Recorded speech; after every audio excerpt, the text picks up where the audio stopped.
Meantime, the Central Valley has one of the most consequential and fierce races this election year, perhaps none more than the race for David Valledeo's seat in Congress.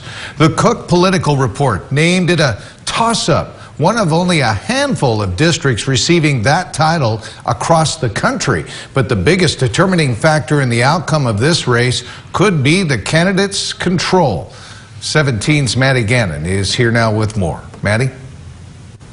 Jim, this district already was one of the most competitive in California. In 2020, it was one of only 9 districts in the nation to vote for Biden and send a Republican to Congress. This year, there are many factors impacting the 22nd congressional race. But analysts say President Biden and former President Trump could be the most influential.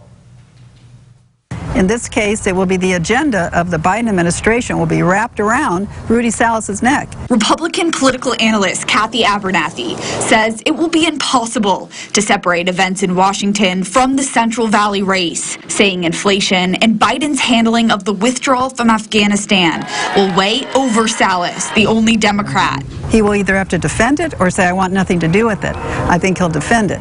Democratic political analyst Neil Sinapa noted minuscule turnout by Democrats in the blue-leaning district has led GOP candidates like Valledeo to win in the past. My bill, H.R. 299. But this time around, with the gridlocked Senate unable to deliver on big campaign promises, the Honorable Joseph R. Biden Jr. and President Biden's plummeting approval rating, convincing Democrats to take to the polls could be even harder.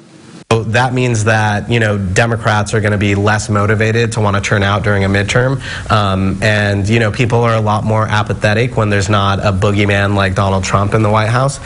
On the other side of the aisle, analysts say Republican incumbent David Valledeo will feel the effects of the now infamous vote to impeach former President Trump. But Trump has yet to weigh in on the race, despite 2 GOP candidates giddy for his seal of approval. Both parties nationally are keeping a close eye on this district. For Republicans, it's a seat they're pouring money into keeping, knowing it could be key in taking control of the House. Democrats are setting their sights on this district, seeing it as one of their best hopes to flip a red seat blue. In studio, Maddie Gannon, 17 News.